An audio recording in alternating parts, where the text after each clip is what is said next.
প্রাণপ্রিয় ভাইয়েরা আমার, আজকে আমরা সরাসরি কোরআন আল কারীম থেকে কথা শুনতে চাই।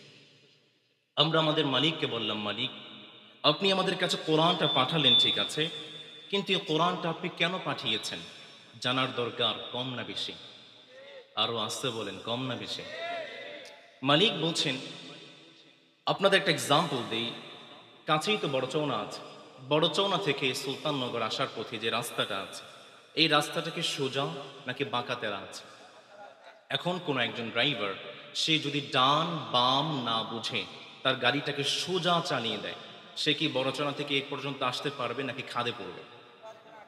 খাদে পড়বে। মালিক বলছেন, জান্নাতে যাওয়ার পথে তোমাদের অনেক ডান বাম আছে, অনেক ইন্ডিকেশন আছে, ত্রিভুজ সাইন আছে, অ্যারো সাইন আছে, অনেকগুলো সাইন তোমাদের মাঝে আছে। তোমরা যারা কোরআন পড়বে, কোরআনের মাঝে আমি সবগুলো সাইন বর্ণনা করেছি। কোরআন পড়বে আর তোমরা ডান বাম পথ চিনে চিনে সরাসরি জান্নাতে প্রবেশ করবে। এটা হচ্ছে এক নম্বর কারণ। আমরা বললাম, মালিক আরো কি কোনো কারণ আছে?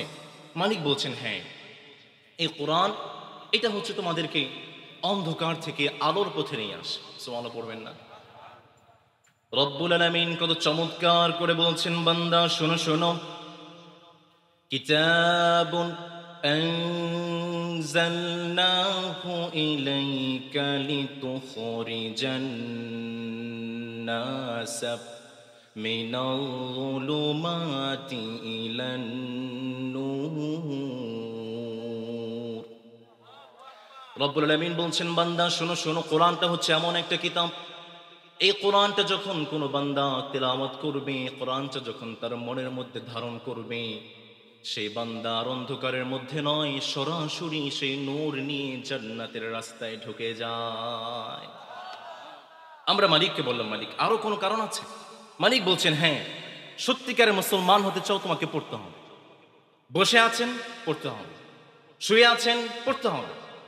খেতে খামারে কাজ করছেন, পড়তে হবে। মসজিদের দিকে যাচ্ছেন, পড়তে হবে। আবার যখন মৃত্যুবরণ করছেন, তখনও আমাদের মুখে পড়া আছে না নেই? আমরা পড়ি লা ইলাহা, লা ইলাহা। আল কোরআনের প্রথম বাণী পড়ো, আল হাদিসে নবীর কথা পড়ো, পড়ে পড়ে শেখো, শিখে শিখে তুমি তোমার নিজের জীবন গড়ো। Read the comments of the Holy Quran, change your life by the Holy Quran. আওয়াজ করে বলেন আল্লাহু আকবার। এই জন্য কোরআন মালিক এই তিনটা কাজের জন্য দিয়েছেন, ব্যাপারটা এমন নয়। এই জন্য কোরআন যে বান্দাই পড়বে, যে মানুষই পড়বে, কোরআনের সাথে যে বান্দা বুক লাগাবে, সম্পর্ক বাড়াবে, তার সম্মান এবং মর্যাদা যে মালিক বাড়িয়ে দেন। গলার আওয়াজটা ছেড়ে দিয়ে বলেন তো তিনি কে? আমরা সে কোরআন থেকে কথা শুনতে চাই। প্রিয় ভাইয়েরা আমার, বর্তমান বিশ্বে প্রায় 800 কোটি মানুষ আছে। 800 কোটি মানুষের মাঝে মুসলমানদের সংখ্যা হচ্ছে প্রায় 200 কোটি। বর্তমান বিশ্বে খ্রিস্টানদের সংখ্যা হচ্ছে প্রায় 240 কোটি। বিশ্বব্যাপী হিন্দুদের সংখ্যা আছে 120 কোটি। ইহুদিদের সংখ্যা হচ্ছে প্রায় 16 কোটি। প্রিয় ভাইয়েরা আমার, যদি আমার কথা বুঝে থাকেন, মুসলমানদের সংখ্যা প্রায় 200 কোটি, এটা কম না বেশি? আর আসতে বলেন, কম না বেশি? এরপরও দেখবেন বিভিন্নভাবে মুসলমানদের উপর নির্যাতন, জ্বালা, যন্ত্রণা সব দিক থেকে নিপীড়ন করে আছে। মুসলমান এমন একটা সময় পার করছে, এমন একটা কঠিন মুহূর্ত পার করছে, যে কঠিন মুহূর্তের বর্ণনা আপনাদেরকে চোখে আঙ্গুল দিয়ে দেখিয়ে দেওয়ার মতো প্রয়োজন বোধ আমি করছি। একটু আপনি অনুসন্ধানী হয়ে তাকিয়ে দেখেন পুরো বিশ্বের দিকে। মুসলমান বড্ড কঠিন দিন পার করছে, বড্ড কঠিন সময় পার করছে। মুসলমানদের বিরুদ্ধে আজকে ষড়যন্ত্র হচ্ছে, ব্যাপারটা এমন নয়। পৃথিবীতে এমন অনেক দেশ আছে, যেই দেশের সবাই হচ্ছে মুসলমান, কিন্তু সেই দেশে ইসলামিক সংস্কৃতি, ইসলামিক কালচার বলতে কিছু নাই। এর মধ্যে অন্যতম হচ্ছে আলবেনিয়া। এই দেশের সবাই মুসলমান, কিন্তু ইসলামিক সংস্কার বলতে, ইসলামিক সংস্কৃতি বলতে তার মধ্যে কিছু। সর্বদিক থেকে মুসলমানদেরকে ঘেরাও করে ফেলা হয়েছে। আপনি যে দেশেই যাবেন, বাংলাদেশে মুসলমানদের সংস্কৃতির আঘাত হানা হয়েছে। ইন্ডিয়াতে, মায়ানমারে, ফিলিস্তিনি, আফগানিস্তানে, বসনিয়া, ইরাক, ইরান, প্রত্যেকটা জায়গায় মুসলমানদেরকে নিয়ে ষড়যন্ত্র করা হচ্ছে। কিন্তু এরপরও একটা সুসংবাদের খবর হচ্ছে, প্রতিদিন ব্রাজিল, রাশিয়া এবং আমেরিকাতে গড়ে 6 জন করে মানুষ কালেমা পড়ে মুসলমান হচ্ছে। পিউ রিসার্চ সেন্টার, আমেরিকান একটা গবেষণা সংস্থা, এই পিউ রিসার্চ সেন্টার বলছে আগামী 50 বছরের মধ্যে পুরো বিশ্বের ক্ষমতা মুসলমানদের হাতে যে মালিক তুলে দেবেন, গলার আওয়াজ ছেড়ে দিয়ে বলেন তিনি কে? মুসলমানদের জয় জয়কার। পুরো বিশ্বের ষড়যন্ত্র যেমন হচ্ছে, মুসলমানদের জয় জয়কার পুরো বিশ্বে আছে না নাই? নবী করিম সাল্লাল্লাহু আলাইহি ওয়াসাল্লাম বলছেন, এই যে ষড়যন্ত্র হচ্ছে মুসলমানদেরকে নিয়ে, এই ষড়যন্ত্র শুধু আজকে হচ্ছে ব্যাপারটা এমন নয়। নবী করিম সাল্লাল্লাহু আলাইহি ওয়াসাল্লাম যখন থেকে ইসলামের দাওয়াত শুরু করেছেন, ঠিক তখন থেকে ইসলামের বিরুদ্ধে ষড়যন্ত্র শুরু হয়ে গিয়েছে। প্রিয় ভাইরা আমার, ইসলামটাকে বন্ধ করার জন্য মক্কার কাফেররা 10টি ষড়যন্ত্র করেছিল। প্রিয় ভাইরা আমার, যদি বুঝে থাকেন বলেন তো দেখি, ইসলামকে বন্ধ করার জন্য মক্কার কাফেররা কয়টি ষড়যন্ত্র করেছিল? আরো জোরে বলেন, কয়টি? মক্কার কাফেররা নবী করিম সাল্লাল্লাহু আলাইহি ওয়াসাল্লাম যখন মক্কার অলিতে গলিতে ইসলামের দাওয়াত দিচ্ছেন, মক্কার এমন কোনো অলি নাই যেখানে আল্লাহর হাবিব ইসলামের দাওয়াত দেন নাই, এমন কোনো দোকান নাই যে দোকানে আল্লাহর হাবিব ইসলামের দাওয়াত দেন নাই, এমন কোনো বাড়ি নাই যে বাড়িতে আল্লাহর হাবিব ইসলামের দাওয়াত দেন নাই। আল্লাহর হাবিব বলছেন, কে আছো আমাকে একটু আশ্রয় দেবে, আমি ইসলামের দাওয়াতটা পৌঁছাতে চাই। কে আছো আমাকে একটু সাহায্য করবে, আমি রবের কালামটা তোমাদের পর্যন্ত পৌঁছাতে চাই। নবী করিম সাল্লাল্লাহু আলাইহি ওয়াসাল্লামকে কেউ সাহায্য করে নাই, উপরন্তু আল্লাহর হাবিবের উপর নির্যাতন করেছে। আপনারা বিলাল রাদিয়াল্লাহু তাআলা আনহুর নাম শুনেছেন। বিলাল রাদিয়াল্লাহু তাআলা আনহু যখন কালেমা পড়ে মুসলমান হয়েছেন, বিলালের মুনিব ছিল উমাইয়া। বিলাল রাদিয়াল্লাহু তাআলা আনহুকে মরুভূমির প্রান্তরে শুইয়ে দিয়েছে, বিলালের বুকের মধ্যে পাথর চেপে দিয়েছে যেন বিলাল কথা বলতে না পারে। বিলাল কথা বলতে পারে না, কোনো আওয়াজ করতে পারে না, কিন্তু বিলালের মুখ দিয়ে বের হচ্ছে আহাদ, আহাদ, আহাদ। আমাদের রব একজন, চিল্লায় বলেন তিনি কে? নবী করিম সাল্লাল্লাহু আলাইহি ওয়াসাল্লাম বুঝতে পারলেন না, না, মক্কার বুকে ইসলামের দাওয়াত দেওয়ার মতো পরিবেশ নেই। নবী করিম সাল্লাল্লাহু আলাইহি ওয়াসাল্লাম প্রথম দিকে গোপনে গোপনে মক্কার বুকে ইসলামের দাওয়াত দিয়েছেন। আল্লাহর হাবিব সাল্লাল্লাহু আলাইহি ওয়াসাল্লাম গোপনে গোপনে ইসলামের দাওয়াত দেন।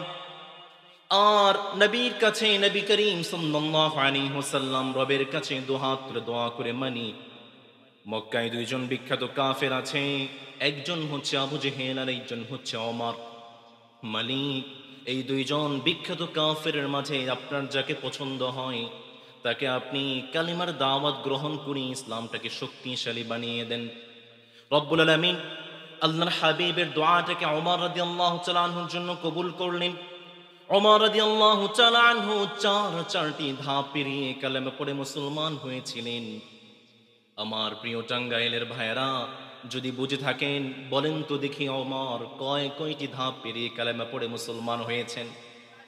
আর জোরে বলেন, কয়টা? তার মধ্যে 1 নাম্বার ছিল আল্লাহর হাবিবের দোয়া। নবীজি দোয়া করেছেন, সাথে সাথে দোয়া কবুল করেছেন কে?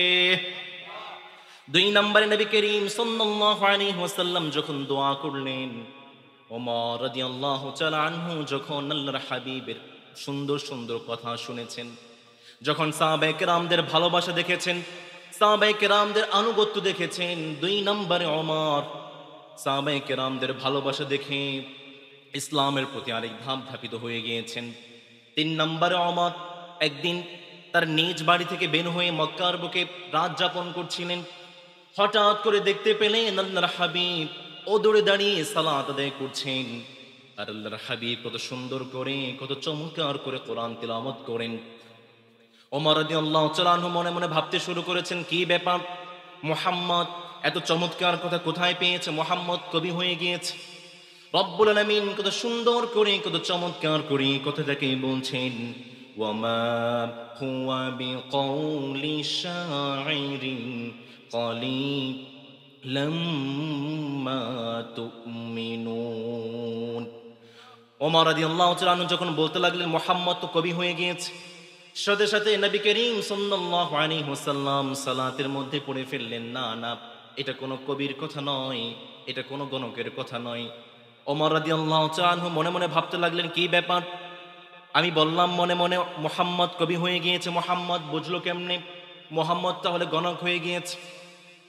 সাথে সাথে নবী করিম সাল্লাল্লাহু আলাইহি ওয়াসাল্লাম সালাতের মধ্যে পড়ে ফেললেন, ওয়ালা বিকাউলি কাহিনিন কালিলাম মা তাযাক্কারুন। নবী করিম সাল্লাল্লাহু আলাইহি ওয়াসাল্লাম সাথে সাথে সালাতের মধ্যে পড়ে ফেললেন, এটা কোনো কবির কথা নয়, এটা কোনো গণকের কথা। ওমর রাদিয়াল্লাহু তাআলা আনহু ভয় পেয়ে গেলেন, কি ব্যাপার? এটা যদি কোনো কবির কথা না হয়, এটা যদি কোনো গণকের কথা না হয়, তাহলে মুহাম্মদ এই কিতাবটা কোথায় পেয়েছে? সাথে সাথে রব্বুল আলামিন নবী করিম সাল্লাল্লাহু আলাইহি ওয়াসাল্লামের মুখ দিয়ে বের করে দিলেন। নবী করিম সাল্লাল্লাহু আলাইহি ওয়াসাল্লাম সাথে সাথে পড়ে ফেললেন, তানজিলুম মির রাব্বিল আলামিন। নবী করিম সাল্লাল্লাহু আলাইহি ওয়াসাল্লাম পড়ে ফেললেন, এটা তো কোনো কবির কথা নয়, এটা তো কোনো গণকের কথা নয়, যে মালিক দয়া করে মায়া করে আমাদের উপর নাজিল করেছেন। গলার আওয়াজটা ছেড়ে দিয়ে বলেন তো তিনি কে? ওমর রাদিয়াল্লাহু তাআলা আনহু যখন আল্লাহর হাবিবের কণ্ঠে কোরআন তেলাওয়াত শুনেছেন, আরেক ধাপ ধাপিত হয়ে গেলেন। 4 নম্বরে মক্কার বুকে ঘোষণা হয়ে গিয়েছে, কে আছো পারবে মুহাম্মাদের কল্লাটা আমাদের কাছে নিয়ে আসবে। ওমর রাদিয়াল্লাহু তাআলা আনহু দাঁড়িয়ে গিয়েছেন, আমি পারবো মুহাম্মাদের কল্লা নিয়ে আসতে। ওমর রাদিয়াল্লাহু তাআলা আনহু নবীজির বাড়ির দিকে ছুটতে লাগলেন। রাস্তায় হঠাৎ করে নাহা মাদবী গোত্রের লোকের সাথে দেখা। তিনি বলতে লাগলো, ওমর কোথায় যাচ্ছ, কোথায় যাচ্ছ? ওমর বলে, মক্কায় নাকি একজন নতুন ধর্মের প্রচারক বের হয়েছে, তার কল্লা কাটতে যাচ্ছে। নাউযুবিল্লাহ পড়বেন না? নাহা মাদবী গোত্রের লোক বলতে লাগলো, ওমর তুমি মুহাম্মাদের কল্লা পরে কাটো, আগে তোমার বোন এবং তোমার ভগ্নিপতির খবর নাও, কারণ তোমার বোন এবং তোমার ভগ্নিপতি তো কালেমা পড়ে মুসলমান হয়ে গিয়েছে। ওমর রাদিয়াল্লাহু তাআলা আনহু রাগে অগ্নিশর্মা হয়ে গেলেন, মুখটা লাল হয়ে গিয়েছে। ভগ্নিপতির বাড়ির দিকে ছুটতে শুরু করেছেন। বোনের বাড়ির কাছাকাছি যখন পৌঁছালেন, ওমর রাদিয়াল্লাহু তাআলা আনহু শুনতে পেলেন ভিতর থেকে কি যেন একটা সাউন্ড আসে, কি যেন একটা শব্দ আসে।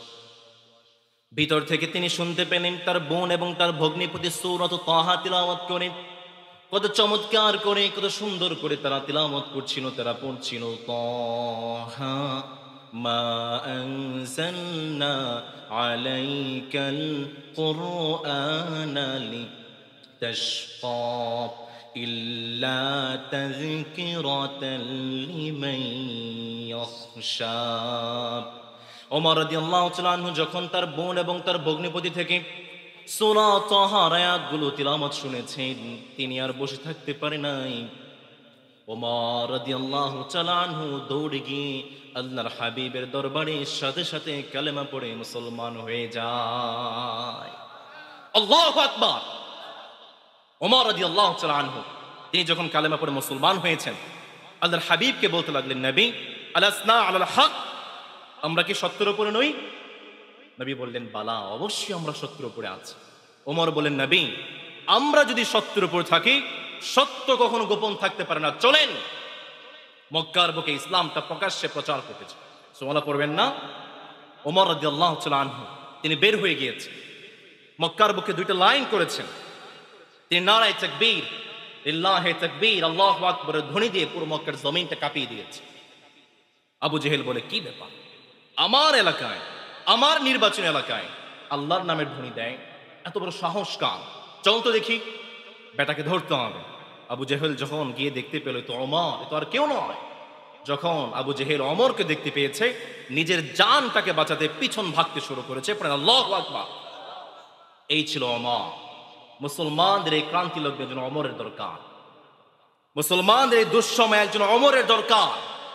আমি বলছি, আজকেও যদি মুসলমানরা যে অবস্থায় আছে, যুবকরা যদি হাতে হাত রেখে, কাঁধে কাঁধ রেখে এক ইসলামের জন্য দাঁড়িয়ে যায়, পুরো বিশ্বের কাফেররা পালানোর মতো গর্তে খুঁজে পাবে না। চিল্লায়া বলেন ঠিক কিনা? মুসলমানদের এক হতে হবে, যুবকদের এক হতে হবে, ওমরের ভূমিকা অবতীর্ণ হয়ে ইসলাম থেকে প্রচার করতে হবে। রাজি আছেন ইনশাআল্লাহ? নবী করিম সাল্লাল্লাহু আলাইহি ওয়াসাল্লাম মক্কার বুকে প্রকাশ্যে ইসলামের দাওয়াত শুরু করে দিলেন। আল্লাহর হাবিব সাল্লাল্লাহু আলাইহি ওয়াসাল্লাম সাফা পাহাড়ে দাঁড়িয়ে গিয়েছে।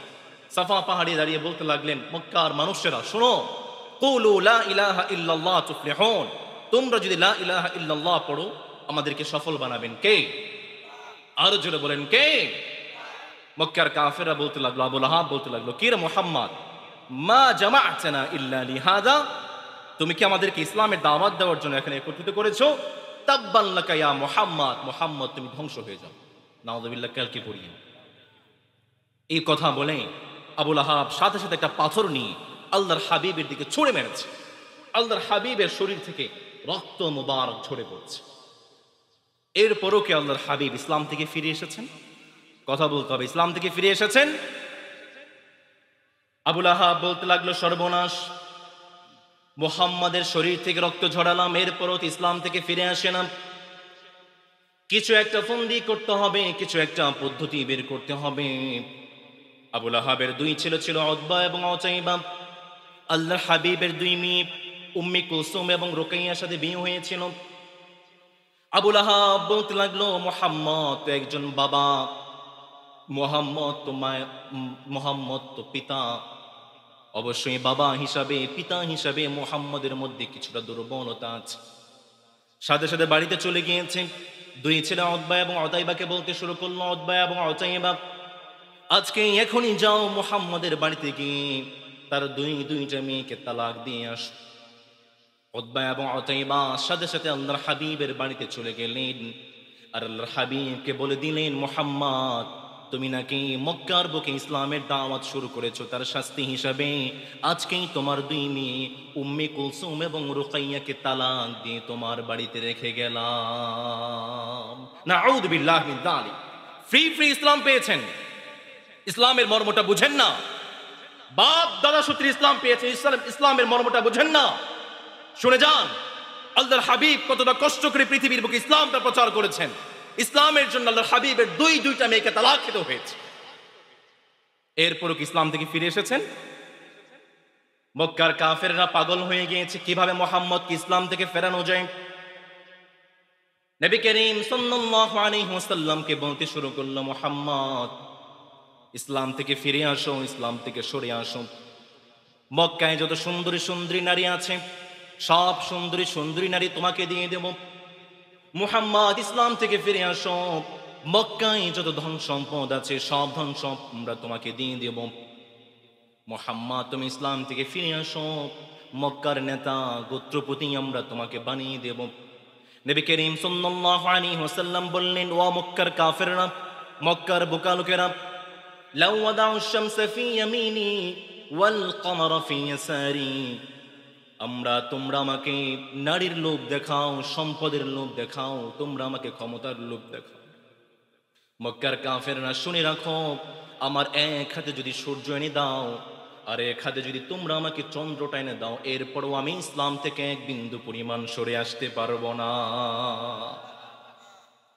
নবী করিম সাল্লাল্লাহু আলাইহি ওয়াসাল্লামকে কোনোভাবে ইসলাম থেকে ফেরাতে পারে না।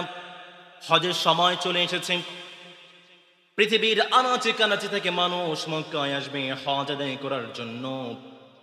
মক্কায় বড় বড় কাফের যারা ছিল, উতবা ছিল, উতাইবা ছিল, সব আবু লাহাব ছিল, শাইবা ছিল, তারা চুক্তি শুরু করলো পৃথিবীর আনাচে কানাচে থেকে মানুষ মক্কায় আসবে হজ আদায় করার জন্য। আমরা যদি তাদের মাঝে মুহাম্মাদের কিছু বদনাম ঢুকিয়ে দিতে পারি তাহলে তাদের মাধ্যমেই পুরো বিশ্বে মুহাম্মাদের বদনামটা ছড়িয়ে যাবে।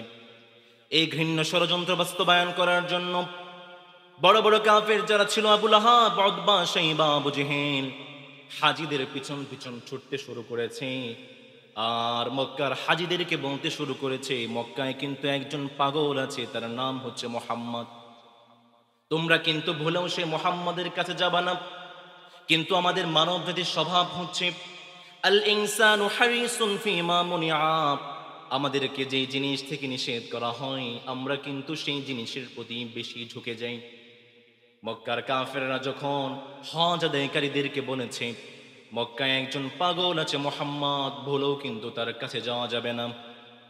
মক্কায় যারা হজ আদায় করার জন্য এসেছিল তারা বলতে লাগলো, কে পাগল, আমাদেরকে খুঁজে বের করতে হবে। যখন মক্কার হাজিরা খুঁজতে শুরু করেছে মুহাম্মদ কোথায়, মুহাম্মদ কোথায়, তারা দেখতে পেল আল্লাহর হাবিব একটা গাছের নিচে বসে বসে তিনি কালেমার দাওয়াত দেয়। হজ আদায়কারীরা যখন আল্লাহর হাবিবের সমুদ্র কণ্ঠে কালেমার দাওয়াত শুনেছেন, কোরআন তিলাওয়াত শুনেছেন, হজ আদায়কারীরা আর বসে থাকতে পারে নাই, তারা আল্লাহর হাবিবের হাতে সাথে সাথে কালেমা পড়ে মুসলমান হয়ে যায়। মক্কার কাফেররা চেয়েছিল হজ আদায়কারীদের মাধ্যমে পুরো বিশ্বে মুহাম্মদের বদনামটা ছড়িয়ে দেবে। রব্বুল আলামিন পুরো গেমটাকে উল্টে দিয়েছে, পুরো খেলাটাকে উল্টে দিয়েছেন। রব্বুল আলামিন এই হজ আদায় করার মাধ্যমেই পুরো বিশ্বে মুহাম্মদের সুনাম এবং সুখ্যাতি ছড়িয়ে দিয়েছেন। চিল্লায় পড়ে আল্লাহু আকবার। আজও দেখবেন পুরো বিশ্বে মুসলমানদের বিরুদ্ধে ষড়যন্ত্র হচ্ছে, মুসলমানদেরকে নিয়ে বিভিন্ন কথা বলা হয়, মিডিয়াতে মুসলমানদেরকে নিয়ে অপপ্রচার করা হয়। আমার যুবক ভাইরা যারা আছে, অনেক সময় নাটক মুভির বিভিন্ন ক্লিপস আমাদের সামনে চলে আসে। নাটক সিনেমায় ভিলেনের চরিত্র যাকে দেওয়া হয়, গুন্ডা যার চরিত্র দেওয়া হয়, তার মাথায় টুপি, মুখে দাড়ি, গায়ে পাঞ্জাবি আছে না নেই? আবার যাকে ভিক্ষুকের চরিত্র দেওয়া হয়, তারও মাথায় টুপি, গায়ে পাঞ্জাবি আছে না নাই? এর মাধ্যমে পুরো বিশ্বে মুসলমানদেরকে কাঙ্গাল এবং একটা অপপ্রচার করা হচ্ছে। পুরো বিশ্বে মুসলমানদেরকে অপপ্রচার করা হচ্ছে। এরপরও কি ইসলামটা থেমে আছে? কথা বলেন, এরপরও কি ইসলামটা থেমে আছে? আমরা ভারতের বিভিন্ন মিডিয়াগুলোতে মুসলমানদেরকে অপপ্রচার করা হচ্ছে। ভারতের বিভিন্ন মিডিয়া বলছে বাংলাদেশে নাকি হিন্দুরা নির্যাতিত হচ্ছে, বাংলাদেশে নাকি সংখ্যালঘু যারা, তাদেরকে তো আমরা সংখ্যালঘু বলি না, হিন্দু ভাইদেরকে আমরা সংখ্যালঘু বলি, হিন্দুরা নাকি নির্যাতিত হচ্ছে, নিষ্পেষিত হচ্ছে। আমরা বলছি তোমাদের ইন্ডিয়াতে হিন্দুরা যে পরিমাণ নিরাপত্তায় আছে, তার চেয়ে 10 গুণ বেশি নিরাপত্তায় আমার বাংলাদেশে বসবাস করছে, ঠিক কিনা? ভারতে আমরা শাসন করেছি 800 বছর, মুসলমান ভারতে শাসন করেছে 800 বছর। আমরা যদি নির্যাতন করতাম, আমরা যদি অবিচার করতাম, ভারতের বুকে একজন হিন্দু বেঁচে থাকতে পারত। অন্যদিকে আমরা ক্ষমতা ছেড়েছি মাত্র কয়েক বছর, হিন্দুদের ক্ষমতায় এসেছে মাত্র কয়েক বছর। 1954 সাল থেকে 2024 সাল পর্যন্ত ভারতে বিভিন্ন অকারণে মুসলমানদের সঙ্গে তারা প্রায় 7,000 সংঘর্ষে জড়িয়েছে এবং 7,000 সংঘর্ষে প্রায় কয়েক লক্ষ মুসলমানকে তারা শহীদ করেছে। আমরা যদি অবিচার করতাম, আমাদের চট্টগ্রামের জমিনে, চট্টগ্রামের ভূমিতে আমাদের ভাই সাইফুল ইসলাম আলিফের রক্ত ঝরেছে। আমরা যদি বিচার করতাম, আজকে আমরা বসে থাকতাম না, কোনো হিন্দু বাংলার জমিনে থাকতে পারতাম। আমরা অবিচার করিনি। কথা হচ্ছে যেই জমিনে যার রক্ত ঝরে সেই জমিনটা তার হয়ে যায়।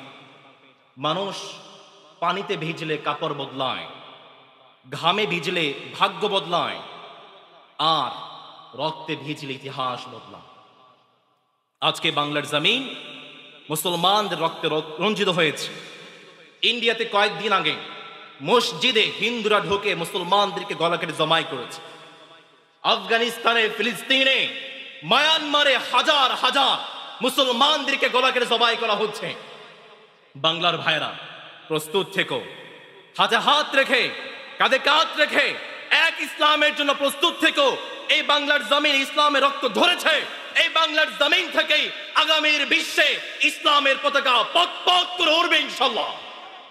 কে কে রাজি আছো? তো হাত দেখতে চান। আল্লাহ আমাদেরকে তাওফিক দান পড়ে আমিন, আর জোরে পড়ে না আমিন। এই জন্য মুসলমানদেরকে বিভিন্ন ষড়যন্ত্র করে কাফেররা ইসলামটাকে বন্ধ করতে চেয়েছিল। ইসলামকে বন্ধ করতে পেরেছে? কথা বলেন, পেরেছে? এরপরে মক্কার কাফেররা বলতে শুরু করলো, হায় হায়, এর মাধ্যমে তো ইসলামটাকে বন্ধ করতে পারলাম না, কি করা যায়, কি করা যায়? মুসলমানদের মনোবলটাকে নষ্ট করে দেওয়ার জন্য, মুসলমানদেরকে ভেঙে ফেলার জন্য তারা বিভিন্ন আল্লাহর হাবিবকে বিভিন্ন আজেবাজে নাম দিয়ে ডাকা শুরু করেছে। তারা আল্লাহর হাবিব সাল্লাল্লাহু আলাইহি ওয়াসাল্লামকে জাদুকর বলে ডাকা শুরু করলো। আল্লাহর হাবিব সাল্লাল্লাহু আলাইহি ওয়াসাল্লামকে মিথ্যাবাদী বলে ডাকা শুরু করেছে। রব্বুল আলামিন সেই কথাটাকে কত সুন্দর করে, কত চমৎকার করে বলছেন, বান্দা শোনো শোনো, وعجبوا أن جاءهم منذر منهم وقال الكافرون هذا ساحر كذاب। মুসলমানদের মনোবলটাকে নষ্ট করে দেওয়ার জন্য আল্লাহর হাবিবকে মিথ্যাবাদী বলে ডাকা শুরু করেছে, আল্লাহর হাবিবকে জাদুকর বলে ডাকা শুরু করেছে, আল্লাহর হাবিবকে পাগল বলে ডাকা শুরু করেছে, কবি বলে ডাকা শুরু করেছে, যেন মুসলমানদের মনোবলটাকে নষ্ট করে দেওয়া যায়। কিন্তু আপনাদেরকে প্রশ্ন করতে চাই, মুসলমানদের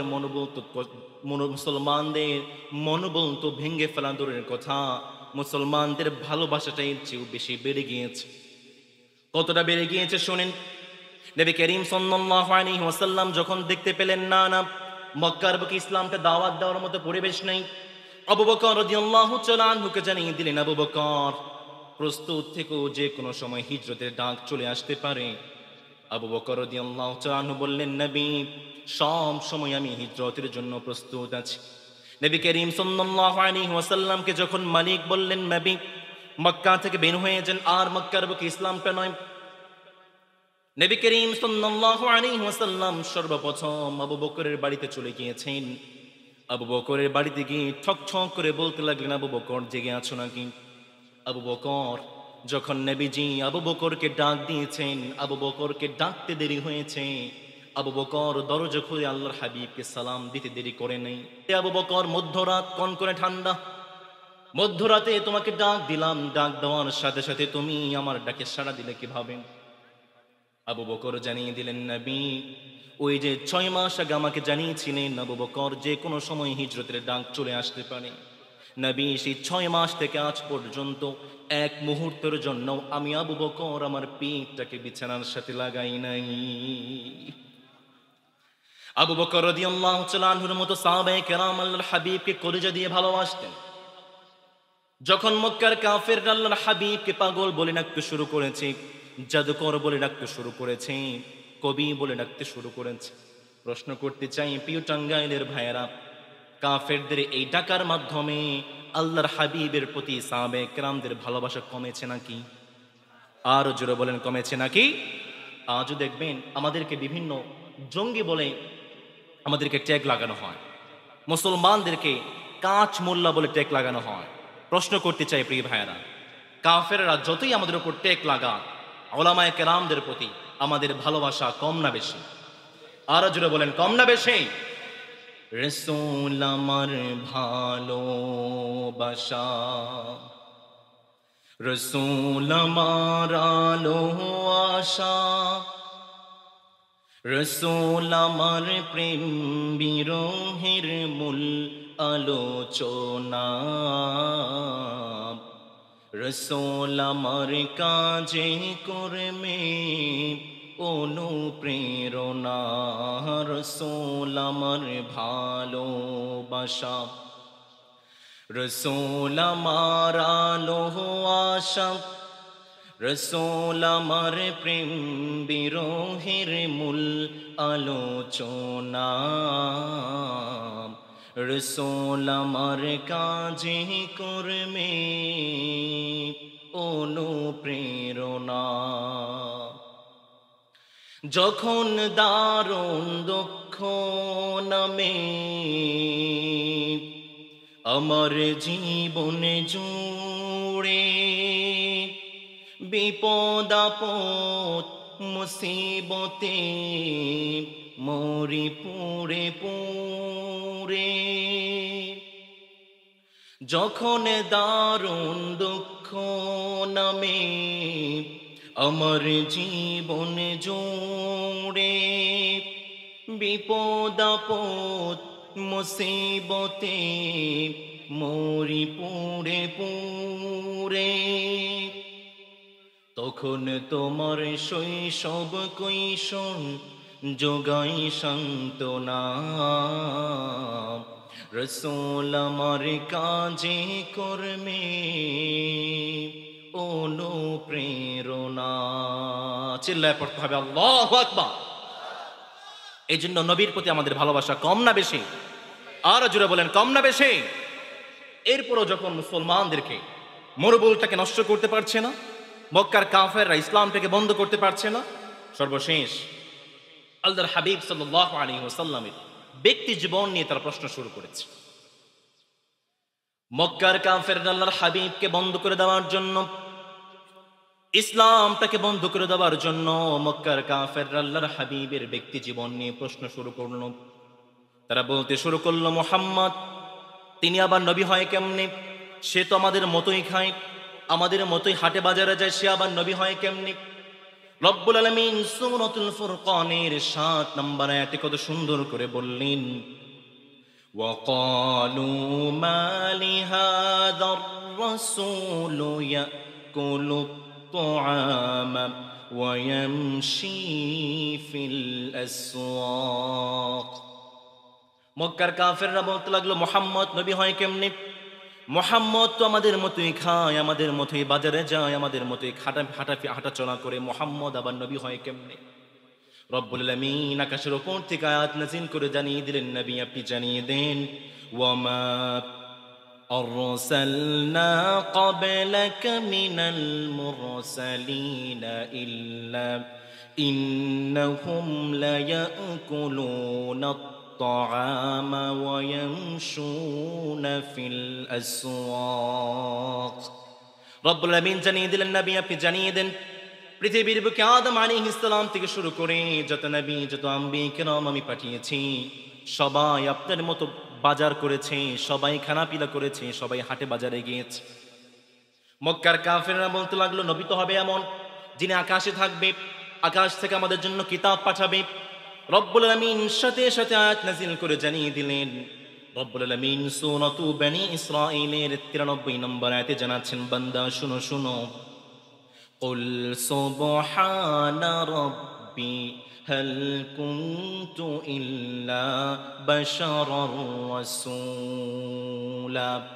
নবী করিম সাল্লাল্লাহু আলাইহি ওয়াসাল্লামকে জানিয়ে দিলেন, নবী পৃথিবীর বুকে যত নবী আমি পাঠিয়েছি, যত রাসূল আমি পাঠিয়েছি, সবাইকে আমি মানুষ করেই পাঠিয়েছি। আল্লাহু আকবার। কারণ ফেরেশতা যদি আমাদের নবী হতো, ফেরেশতারা আমাদের বিহেভিয়ার, আমাদের কালচার, আমাদের সব কিছু স্বভাব বুঝতে পারত। এই জন্য first man was first prophet. পৃথিবীর প্রথম মানুষ, প্রথম নবী ছিলেন, তিনি কে? আরো আসতে বলেন, তিনি কে? তুমি মাটির আদমকে প্রথম সৃষ্টি করিয়া ঘোষণা করিয়া দিলে শ্রেষ্ঠ বলিয়া, তাই তো নূরের ফেরেশতা করে আদমকে সিজদা, তাই তো নূরের ফেরেশতা করে আদমকে সিজদা। সবার চেয়ে সম্মান দিলে মাটির আদমকে। আল্লাহু আল্লাহু পড়েন, আল্লাহু আল্লাহু তুমি জাল্লে জালালু, শেষ তো করা গায় না গে তোমার গুণগান। আল্লাহু আল্লাহু চিল্লায় পড়েন আল্লাহু আকবার। এই জন্য এই জায়গাতেও মক্কার কাফেররা ধরা খেয়ে গিয়েছে। এরপরে নবী করিম সাল্লাল্লাহু আলাইহি ওয়াসাল্লামের শিক্ষা জীবন নিয়ে মক্কার কাফেররা প্রশ্ন শুরু করেছে। সর্বদিক থেকে যখন ইসলামটাকে বন্ধ করতে পারে না, মক্কার কাফেররা আল্লাহর হাবিবের শিক্ষা জীবন নিয়ে প্রশ্ন শুরু করল।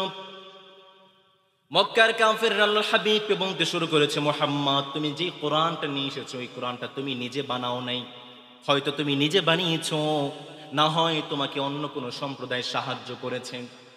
রব্বুল আলামিন সেই কথাটাকে সূরাতুল ফুরকানের 4 নম্বর আয়াতে জানাচ্ছেন, বান্দা শুনো শুনো, وقال الذين كفروا إن هذا إلا إفك افتراه وأعانه عليه قوم آخرون।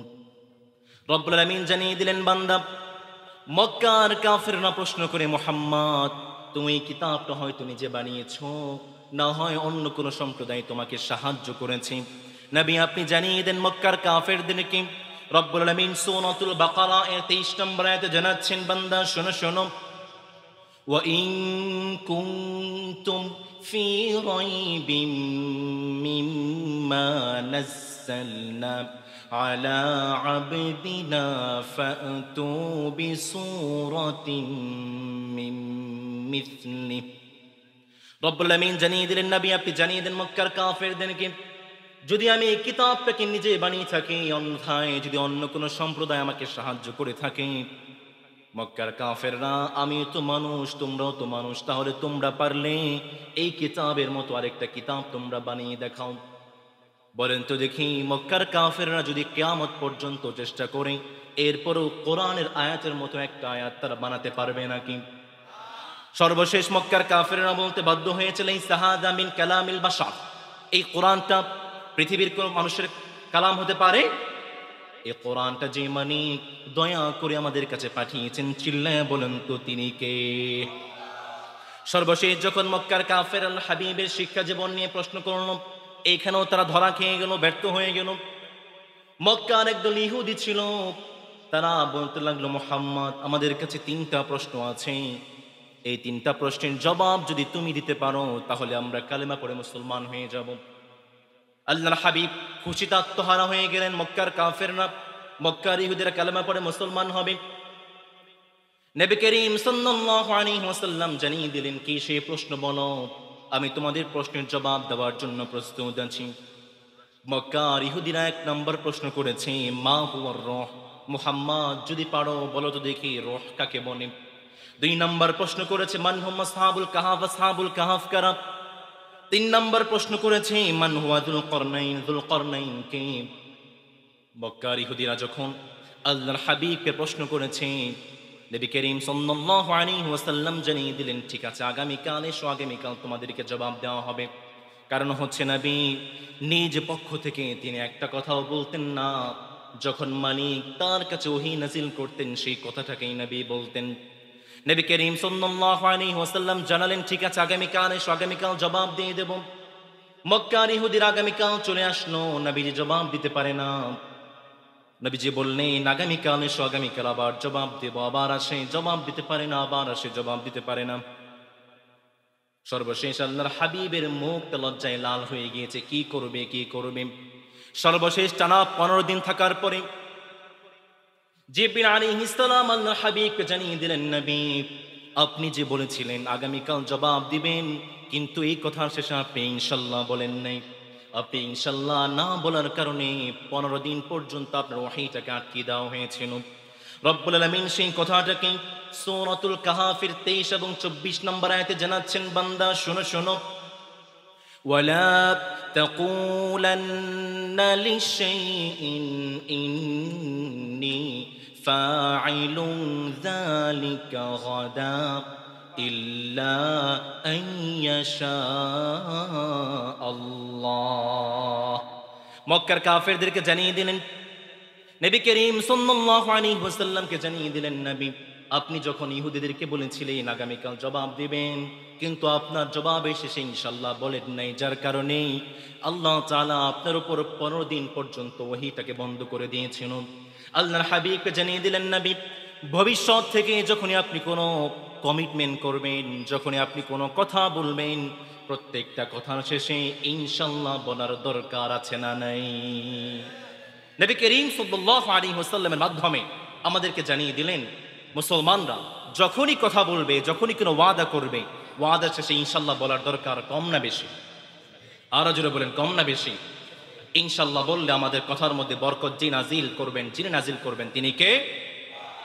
Every time you feel like you cannot go on, you feel so lost that you are so alone, all you see is night and darkness all around. You feel so helpless, you can't see which way to go. Don't despair and never lose hope, 'cause Allah is always by your side. Insha'Allah, Insha'Allah, Insha'Allah, you'll find a way. Insha'Allah, ইনশাআল্লাহ, ইনশাআল্লাহ, you will find a way। চিল্লায় পড়ে আল্লাহু আকবার। এই জন্য প্রত্যেকটা কথা শেষে ইনশাআল্লাহ বলা দরকার, কম না বেশি। মক্কার কাফেররা যখন আল্লাহর হাবিবকে প্রশ্ন করলো, নবীজি জবাব দিতে পারে না। সর্বশেষ নবী করিম সাল্লাল্লাহু আলাইহি ওয়াসাল্লামকে জানিয়ে দিলেন, নবী ইনশাআল্লাহ বলতে হবে। নবী করিম সাল্লাল্লাহু আলাইহি ওয়াসাল্লামকে রব্বুল আলামিন সেই প্রশ্নের জবাবগুলো জানিয়ে দিলেন। আল্লাহর হাবিব মক্কার বুকে দাঁড়িয়ে গিয়েছেন, কে যেন আছেন আমাকে প্রশ্ন করেছিলেন, প্রশ্নগুলোর জবাব নিয়ে নাও। তোমরা আমাকে এক নম্বর প্রশ্ন করেছিলে মান হুয়ার রূহ, রূহ কাকে বলে, শোনো শোনো। রব্বুল আলামিন সূরাত বনী ইসরাঈলের 25 নম্বর আয়াতে জানাচ্ছেন, রব্বুল আলামিন কত সুন্দর করে, কত চমৎকার করে বলছেন, বান্দা শোনো শোনো। ওয়া ইয়াসআলুনাকা আনির রূহি কুলির রূহু মিন আমরি রাব্বি ওয়া মা উতীতুম মিনাল ইলমি ইল্লা কলিলা। নবী করিম সাল্লাল্লাহু আলাইহি ওয়াসাল্লাম দাঁড়িয়ে বললেন, তোমরা প্রশ্ন করেছো রূহ কাকে বলে, শোনো শোনো। রূহ হচ্ছে একটা মালিকের আদেশ, যেটা রবের আদেশে মানুষের মধ্যে প্রবেশ করে আবার রবের আদেশে বের হয়ে যায়। 2 নম্বর প্রশ্ন করেছিল মান হুয়া আসহাবুল কাহফ, আসহাবুল কাহফ কারা, শোনো। রব্বুল আলামিন সূরা কাহফের 9 নম্বর আয়াতে জানাচ্ছেন, বান্দা শোনো শোনো। হাসিবতা আন্না আসহাবাল কাহফি ওয়ার রাকিম কানু মিন আয়াতিনা আজাবা। তোমরা প্রশ্ন করেছিলে আসহাবুল কাহফ কারা, শোনো। আসহাবুল কাহফের 7 জন যুবক যারা জালিমের অত্যাচারে 309 বছর গুহার মধ্যে কাটিয়েছিল। তোমরা 3 নম্বর প্রশ্ন করেছিলে যুলকরনাইন কারা, শোনো শোনো। ওয়া ইয়াসআলুনাকা আন যিল করনাইনি কুল সাআতলু আলাইকুম মিনহু যিকরা। মক্কার কাফেররা, ইহুদিরা তোমরা প্রশ্ন করেছিলে যুলকরনাইনকে, শোনো। যুলকরনাইন হচ্ছেন একজন বাদশাহ, যিনি পৃথিবীর বুকে রাজত্ব করেছেন। আল্লাহর হাবিব ইহুদিদেরকে 3টা প্রশ্নের জবাব দিয়ে দিয়েছেন। এরপরও কি ইহুদিরা কালেমা পড়ে মুসলমান হয়েছে? কথা বলেন, মুসলমান হয়েছে? সর্বশেষ মক্কার কাফেররা কোনোভাবেই রাস্তা পাচ্ছে না ইসলামটাকে বন্ধ করে দেওয়ার জন্য। সর্বশেষ বলতে লাগলো, মুহাম্মদ ঠিক আছে, তুমি তোমার ধর্ম ইসলাম মানো, আমরা ধর্ম কাফের দ্বারা আমরা ধর্ম মানো। ওয়াদ্দু লাউ তুদহিনু ফায়দহিনুন, কিন্তু কাফের এবং ইসলামের মাঝে একটা সেতু বন্ধন চলো তৈরি করে দেই। আমরাও তোমার ধর্মের কিছু অংশ মানবো, তোমরাও আমাদের ধর্মের কিছু অংশ মানবে। নবী করিম সাল্লাল্লাহু আলাইহি ওয়াসাল্লাম স্পষ্ট করে জানিয়ে দিয়েছেন, কুল ইয়া আইয়ুহাল কাফিরুন লা আ'বুদু মা তা'বুদুন। কাফেরদের ধর্মের সাথে ইসলামের কোনো সম্পর্ক থাকতে পারে? যে সমস্ত যুবক ভাইয়েরা হিন্দুদের উৎসবগুলোতে গিয়ে নাচানাচি করেন, বিভিন্ন সিন্নি খান, বিশ্বাস করেন আপনি যত বড়ই নামধারী মুসলমান হন না কেন, ইসলামের সাথে 1 বিন্দু পরিমাণ সম্পর্ক আপনার নাই। আপনাকে ঘাট ধাক্কা দিয়ে ইসলাম থেকে বের করে দেওয়া হবে। আপনার মতো মুসলমানের, আপনার মতো কুলাঙ্গারের দরকার 1 বিন্দু পরিমাণ ইসলামের মধ্যে নাই। মুসলমান থাকতে চান, ইসলামের মধ্যে থাকতাম। নবীজি এমনি এমনি ইসলামটা পৃথিবীর বুকে প্রচার করে নাই, কষ্ট করেছেন, নির্যাতন সহ্য করেছেন। যেই নবীজির শরীরে মশা মাছি বসা হারাম ছিল, সেই নবীজির শরীর থেকে রক্ত মুবারক ধরেছে। ফ্রি ইসলাম পেয়েছেন, বাপ দাদা সূত্রে ইসলাম পেয়েছেন। ইসলামের মর্মটা বুঝেন না? শুনেন, আল্লাহর হাবিব কতটা কষ্ট করে ইসলামটা প্রচার করেছে। এরপরও কি নবীজিকে যতই কষ্ট দেওয়া হোক, যতই অবিচার করা হোক, এরপরও কি ইসলাম থেকে নবীজি ফিরে এসেছেন? কথা বলেন, ফিরে এসেছেন? পুরো পৃথিবীতে ইসলামের জয় জয়কার চলছে, পুরো পৃথিবীতে মুসলমানদের জয় জয়কার চলছে। মুসলমানদের সেই বিজয় মিছিলে, ইসলামের সেই বিজয় মিছিলে আপনারা থাকতে রাজি আছেন তো? ইনশাআল্লাহ। কে কে রাজি আছেন? দুহাত দেখতে চাই। তাকবীর পড়েন, লিল্লাহি তাকবীর, লিল্লাহি তাকবীর, লিল্লাহি তাকবীর। রব্বুল আলামিন আজীবন আমাদেরকে ইসলামের সঙ্গে কবুল করে আমরা পড়ি আমিন। যারা এখানে এসেছেন, যেভাবে এখানে বসেছেন, মালিক যেন জান্নাতেও ঠিক এভাবে আমাদেরকে বসার তৌফিক দেন, আমরা পড়ি আমিন। যতটুকু কথা বলেছি কোরআন এবং হাদিস থেকে বলার চেষ্টা করেছি। এরপরও কোনো ভুল তথ্য যদি আমার মুখ দিয়ে বের হয়ে যায়, মালিক যেন আমাদের ব্রেন থেকে তা মুছে দেয়, আমরা পড়ি আমিন। ওয়া আখিরু দাওয়ানা আলহামদুলিল্লাহি রাব্বিল আলামিন। আসসালামু আলাইকুম ওয়া রাহমাতুল্লাহি ওয়া বারাকাতুহু।